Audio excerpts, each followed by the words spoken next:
To all North Pole City Elves, those in Santa's Village in the lower 48, and all around the world, this is your weekly update for the week of August 1st, 2022. I am your host, Walter Mistletoe Livingstone. And I'm your co-host, Becky Marshmallow Livingstone. Let's go to press. For the week of August 1st, 2022, your sponsor will be Eitzel's Ice Fishing Supplies. This week's special, 25% off of ice augers. That's Eitzel's Ice Fishing Supplies. Stop by today to stock up on all your ice fishing needs. Update from Santa's Village. On schedule, said Santa, when he was asked how things are back in the workshop now that summer break is over. You can tell how elated he was at the status of the production schedule. He also wants to remember that we are now in the second half push, as it is only 5 months till Christmas. All production in the workshops and factories are back up to full capacity, and the warehouses are buzzing, filling up the delivery satellites. From the Department of Elfland Security, Edward Hinklemeyer is reporting that the flight control and reindeer handlers are to begin reindeer workout schedules. Each reindeer will be on a rotating schedule with a 2-hour training each day until further notice. Also, he wishes to mention that Miranda the Mermaid will be returning to North Pole City this week. The department will once again be expanding security details to the North Pole City Hotel and will be patrolling the area when she arrives. The division of WWWPR is finishing up their summer break and will be returning to their offices soon to get back to work on the website. With Miranda the Mermaid coming to North Pole City, they are hoping to schedule some time to work with her to get her webpage updated and made active on TAOLF.com.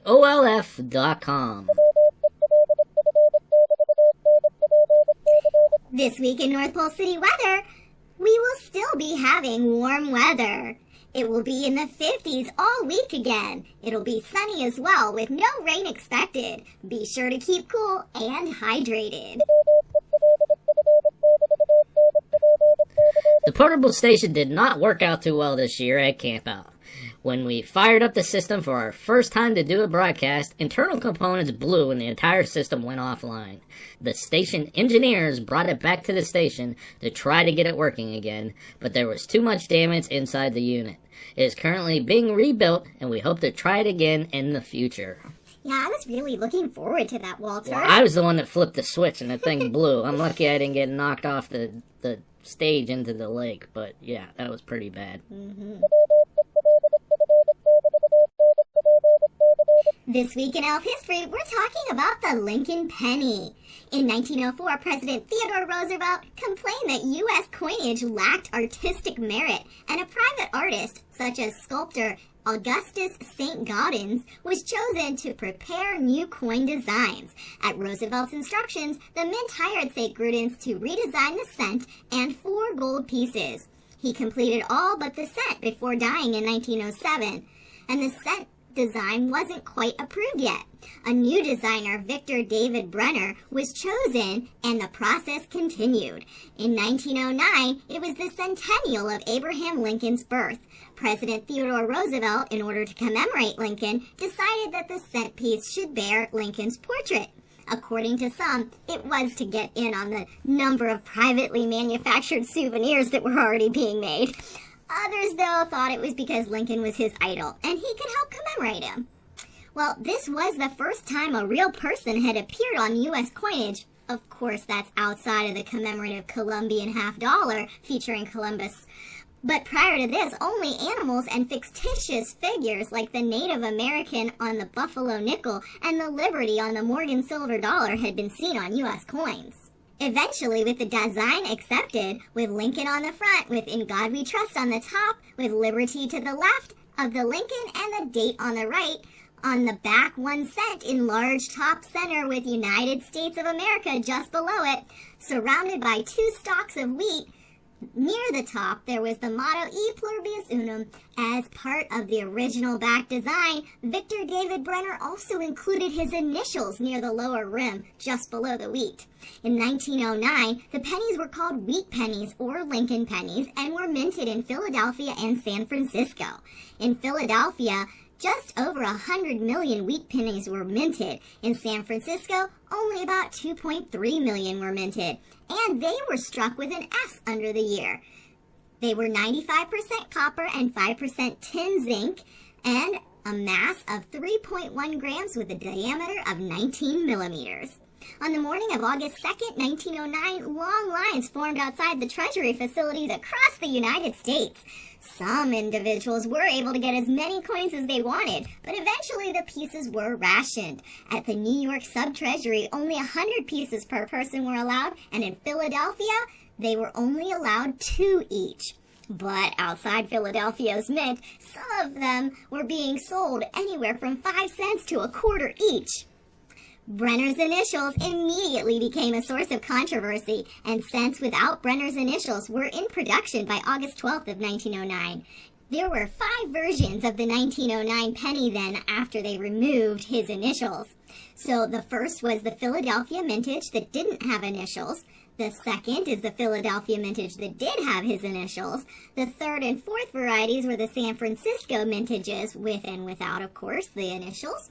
And the fifth was a result of a minting error. Minted in San Francisco, the S was struck twice, and the original S can still be seen through the second in some of those pennies. Minting the wheat Lincoln penny began in 1909 and extended to 1959 when it was replaced with the Lincoln Memorial penny, which celebrated the 50th anniversary of the Lincoln wheat penny. Wednesday begins the annual summer sale sponsored by North Pole City Commerce Association in North Pole City. Special flyers will be distributed on Wednesday, and when you visit the various businesses in town, ask them to stamp your flyer. If you get stamps from all the businesses on the flyer, you will get a prize from the Commerce Association, a 2022 ornament for your tree. Ooh. Take your completed flyer to the North Pole City Commerce office to get your ornament by August 10th. The steam engine that runs under North Pole City, taking elf commuters all over town, went down at the end of last week when it started losing pressure between Holly Drive and Tinsel Avenue. Repairs are currently being made to the Iron Reindeer, and it is scheduled to be back in service on Wednesday morning. Until the train starts back up again, there will be a shuttle service on the streets running the outer circle of the city, with expected stops every 20 minutes. The North Pole City Sports League would like to thank all for attending the North Pole City Reindeer Games and Camp this year. The games and events were a great success. They'd also like to thank everyone who stuck around and helped pack up all the items out at Polar Bear Lake so that it's ready to go again for next year. In community events this week, we'll be starting out with Coloring Book Day. This will be held on the 2nd. Coloring has been a pastime, and coloring books have been a popular gift over the years. It's also become the latest wellness and relaxation trend that helps people find happiness between the lines. Coloring pages will be available in all the Cocoa Pubs in town. Join in and color your heart out.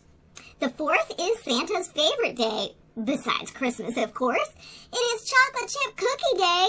Mrs. Claus's Kitchen will be distributing chocolate chip cookies all day in City Center and in the workshop cafeterias. Come get some on Thursday, and don't forget the milk. Milk will be provided by the North Pole City Hotel.